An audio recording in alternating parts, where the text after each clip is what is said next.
So guys, what's going on? I hope you guys are well. I hope you guys are staying safe. I hope everything's good wherever you are. Guys, smash the like button on this video. Some big, news. Bob Arum has actually said that Canelo Alvarez is in negotiations with, or not negotiations, but they're interested in a fight with light heavyweight king Artur Beterbiev. Beterbiev, I believe, is fighting on Friday against Marcus Brown. And a fight with Canelo Alvarez could happen. That's the fight I want Canelo to take. I know Bradis and all of that will be good. They're talking about Usyk as well, but that's just dreamland. But the fight that I really want to see, that I would be really excited for is Artur Beterbiev v Canelo Alvarez. That is the fight I want to see. That is the fight I want to see. Honestly, guys, that is a really good fight. Really good fight. And it's a fight where I think Canelo will be tested. When I mean tested, that is going to be a horrible fight for Canelo. And I think Canelo comes through, but I think it's going to be a torrid time for Canelo. Torrid time. That's definitely a fight. That is definitely a fight. That's the kind of fight I want to see Canelo win. I want to see him in there with someone like Beterbiev. Because, a lot of Canelo's fights have been quite one-sided and you kind of know what's going to happen. I think that would be a fight where I think you'd have to say that someone like Beterbiev has a good chance of beating Canelo as well. Because Beterbiev's very strong, very big. And you could say he's not as skilled as Golovkin, but he's a bigger version of Golovkin. He's going to come forward. But the only thing is with Beterbiev, he hasn't got the chin of Golovkin, but he's also a very big man. So is Canelo going to be able to hurt him? I think that's going to be a very important thing in that fight. Because if Canelo isn't able to hurt Beterbiev, then it's going to be very difficult because Beterbiev is very physically strong. And if he's able to bully Canelo around, which, doesn't happen a lot. But in the first Golovkin fight, Golovkin was able to, he was able to put Canelo on the back foot and able to dictate what was happening in terms of Canelo being on the back foot a lot of the times in the fight. Which, shows that obviously if there's another strong guy with big punching power that's physically strong, Canelo, he's not going to have it his own way. Because normally, if you look at it, Canelo's the guy coming forward. Canelo's a big, strong guy usually in fights. And the other guy has to box and move. Canelo's obviously so strong. He's like an ox. But Beterbiev's a bigger version. Not as skilled, obviously nowhere near as skilled as Canelo. But he's basically a bigger, strong guy, and he's basically built like Canelo, but he's much bigger. He's naturally much bigger. Beterbiev's a scary dude. The only thing is with Beterbiev is that, like I said, he hasn't got the chin of Canelo. He hasn't got the chin of Golovkin and Canelo. He's been down before, and there are rumors that he's a little chinny, but I still think he's an Iron Man. Bivol's looking good. Bivol had a good win. Bivol's looking good. And a lot of people think Bivol is actually going to be the tougher fight, and some people are actually now saying Bivol would outbox Canelo.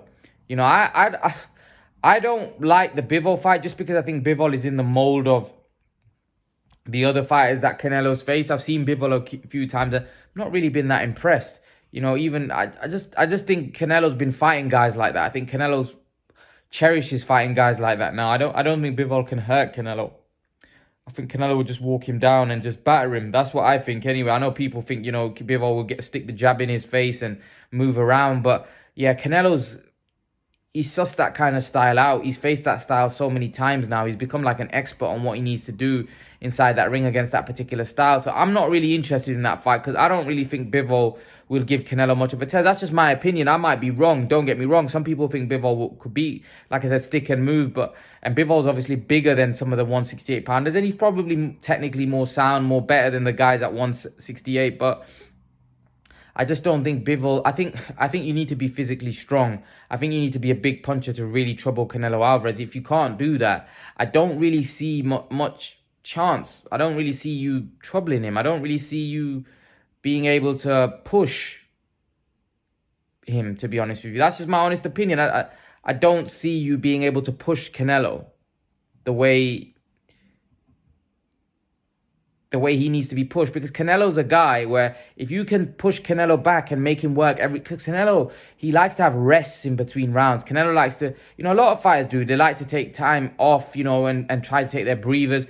The problem is with Golovkin, the reason why he got knackered in that fight, because Golovkin never gave him that rest. Golovkin never let Canelo have a rest. He was on him all the time. So when you do that, you get a fighter gets knackered.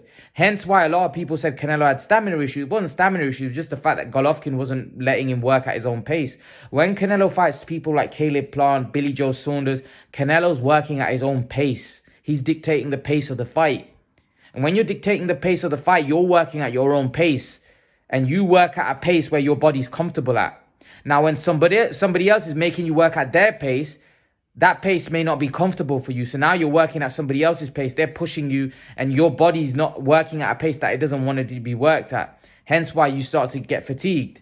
That's why against Golovkin, Canelo couldn't have those rests. So when Canelo normally takes rests in rounds, when he's up against a guy that's not really a big puncher, he knows that's not physically that strong, Canelo can have rests in between rounds, and he's taking it, he'll decrease the pace of the fight when he wants to, if he wants to take a breather.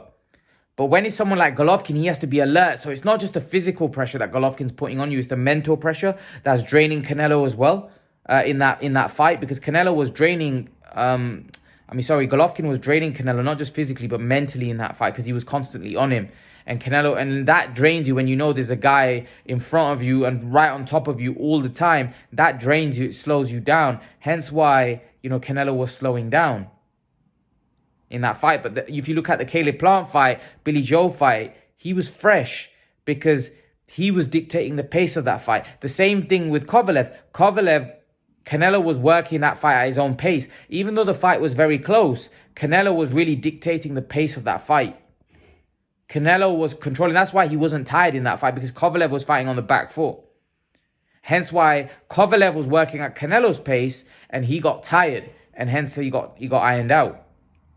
That's what I'm trying to say to you. When you're working at somebody else's pace, right, you're going to get tired because your body's being pushed and constantly being pushed. And it's not just the physical pressure, it's the mental pressure. Now, Bivol, for me, isn't able to do that.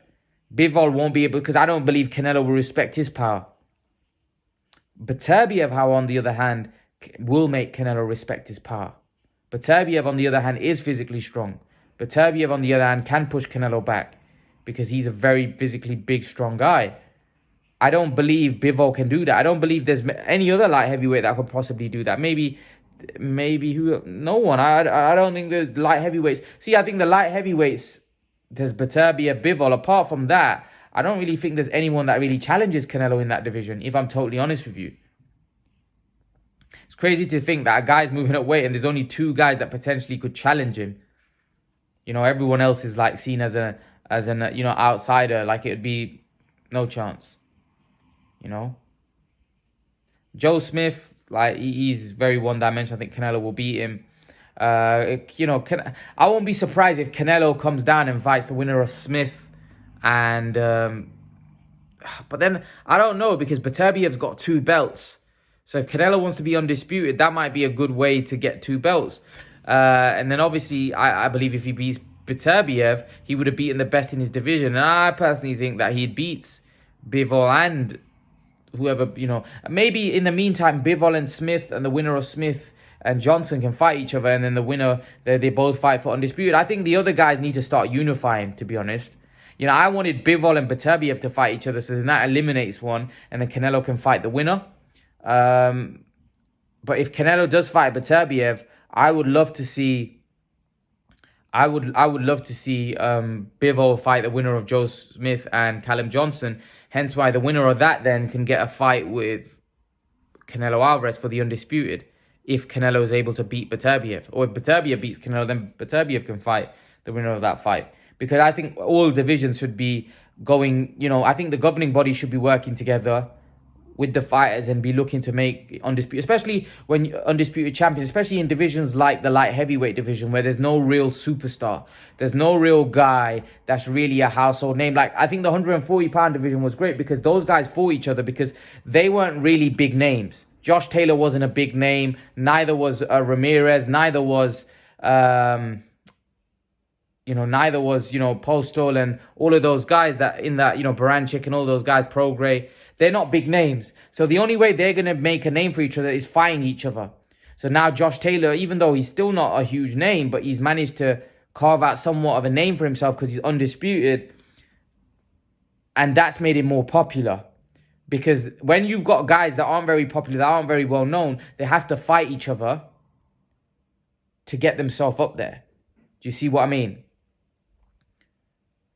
When you've got a huge name, then those are the guys that normally duck and dodge and avoid because they don't need to, because they've already got a huge name. They know they can fight whoever and they'll make a lot of money. So they start picking and choosing their fights because they want that gravy train to keep going.